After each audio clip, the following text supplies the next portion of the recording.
Makakasama ho natin ang tagapagsalita ng National Capital Region.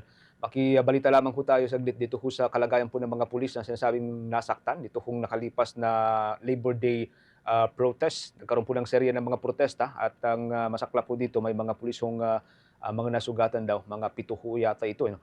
Kasama ho natin si Police Major Hazel Asilo, tagapagsalita ng National Capital Region Police Office. Magandang umaga ho, Major. Welcome sa Bombo Radio Philippines, sa Bombo Network News, si Bombo Genesis at Bombo Jai ho ito. Major. Magandang umaga po, Bombo Genesis and Bombo. Opo.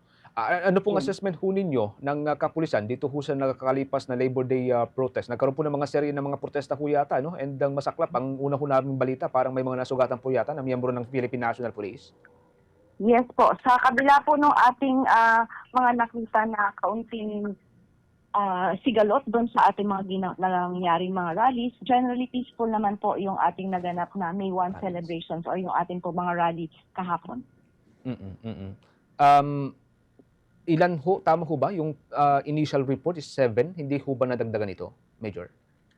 Wala naman po tayo nadagdag doon sa ating initial na mga nasugatan. Ang ilan po dito ay nakauwi na sa kanilang mga barracks, sa kanilang mga quarters.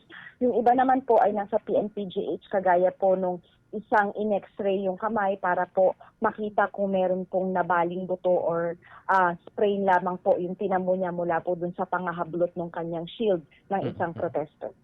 Ano ho ba nangyari? Maliban dun sa nababanggitin yung hinablot yung kanyang shield, yung iba, ano pong nangyari sa kanila? Yung isa po, dalawa po yung hinablutan, tinangkang hablutan ng shield. Tapos yung iba naman, yung isa naman po ay kinalmot. Nagkaroon po ng pangangalmot dun sa batok, dun sa isa nating CDM contingent. Meron din naman pong meron po mga nabalian, hindi naman po nabalian, pero ng mga nagkasugat po dahil dun po sa hilahan na nangyari po nung kanilang mga shield na hinihila po ng ating mga protesters. At yung isa po, yung nakita po natin na sinapak po ng isang protester din.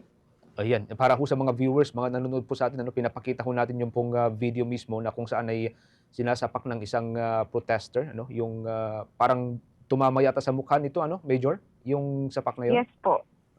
Tumama po sa mukha, buti na lamang po nakasuot po ng helmet, pero iba pa rin po yung impact ng pagkakasapak po nitong protester dun sa ating CDM contingent. Okay. Bombo Jai, with your follow-up kay Major.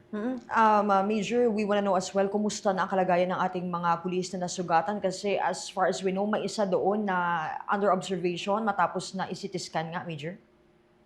Yes po, yun po yung yun po yung dinala ng PNPGH. Sa ngayon po hinihintay po natin ang results ng kanilang CT scan at saka yung isa pong pina-x-ray po natin. And ano yung legal steps na gagawin ng Philippine National Police, lalo paulit-ulit na mayroong mga kapulisan na nasusugatan tuwing magkakaroon ng malawakang rally?